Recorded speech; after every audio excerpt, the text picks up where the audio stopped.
Good afternoon, and thank you for logging on to your Northwest Florida QuickCast for June 1st, 2017. I'm meteorologist Cameron Young. We have now entered the month of June, and that means we are now in hurricane season in the Atlantic Ocean. And if you have not gotten your supplies for hurricane season yet, your procrastination is paying off because this weekend is a tax-free weekend for most disaster supplies. Check out my Facebook page at facebook.com/CameronYoungWX. I have a post that is pinned at the top of the page that will link you to the Florida Department of Revenue for more information. And speaking of hurricane season, for the tropical weather outlook, we're not expecting any sort of formation during the next 5 days, so that's really good news. But let's turn our eye to the eastern Pacific. Here's Tropical Storm Beatrice just off the coast of Mexico, about 220 miles to the east of Acapulco. It's moving to the north-northeast at about 6 miles per hour and is expected to fizzle out over Mexico. So why am I showing you this? Well, let's get a little geeky here. This is the precipitable water from the GFS model thanks to pivotalweather.com.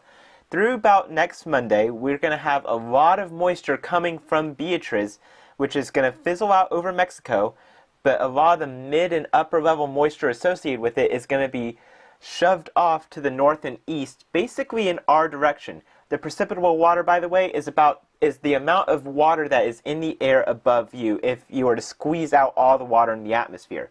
So the higher the amount is, the more water is in the air, and that's why it's going to be more moist, and it leads to the potential for some heavy rainfall. So what does that mean for our forecast?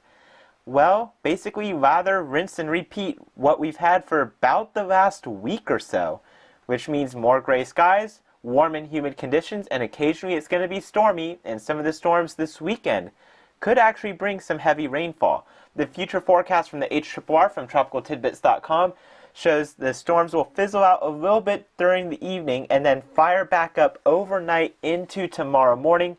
So your morning commute, yet again, pretty much the same story every day this week, could be wet again. Tonight's forecast, more showers, more storms, and if you don't get those, more clouds. Lows in the upper 60s and into the low and mid 70s along the coast. Tomorrow, a good chance of showers and thunderstorms, about a 60% chance of rain. Highs will be held back into the low and mid 80s. And if we look at the GFS model, through about next Thursday, we have a good chance of rain pretty much every day until we get to Wednesday. Wednesday and Thursday will finally dry out. You see a lot of green on this map. It's not going to rain everywhere all the time.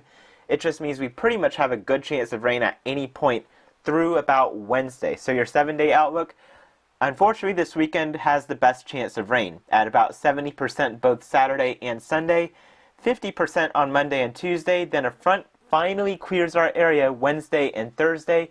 We'll get some drier air, lower rain chances, and even maybe a little bit of a cooler night as we head towards Wednesday night and Thursday morning.